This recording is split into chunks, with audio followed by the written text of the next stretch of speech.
What's really incredible about the photography of Robert Mapplethorpe is that in an era where gay culture was not broadly depicted in the art world or media, he didn't come in subtly and try to gradually introduce gay Americans to the broader public. He was bold and said, this is who I am, this is what I do, this is my life. And he wasn't looking to be a spokesperson or stand up for any causes. He just wanted to be himself and express himself. And if you're looking at these images thinking, I don't see anything controversial here, it's because I cannot show you the controversial images. They are straight up pornographic, and that is a word that he used to describe some of his own work. In listening to many interviews with people who knew him personally, it seems to me that the two things that drove him the most were a pursuit of fame and perfection. The shocking images got people's attention. They got him notoriety. And yet the images are extremely beautiful.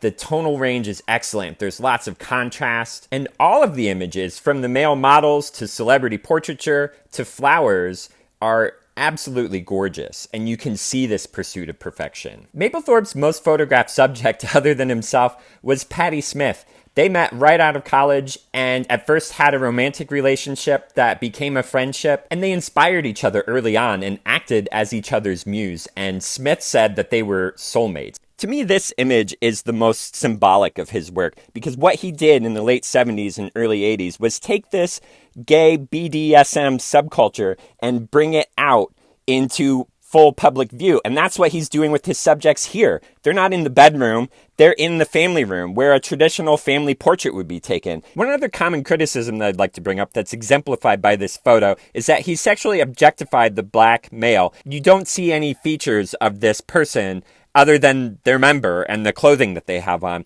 But I do think it's worth noting that this particular model, Milton Moore, did not allow his face to be shown when he was posing nude. In the late 80s, Mapplethorpe found out he contracted AIDS, and this led him to work as much as possible to try to cement his legacy as an important photographer of the 20th century. He passed on in March of 1989 at the age of 42. This is News 5 Tonight. Good evening. The eyes of the nation are focused on Cincinnati tonight in what is one of the most important and controversial legal issues ever to face this town.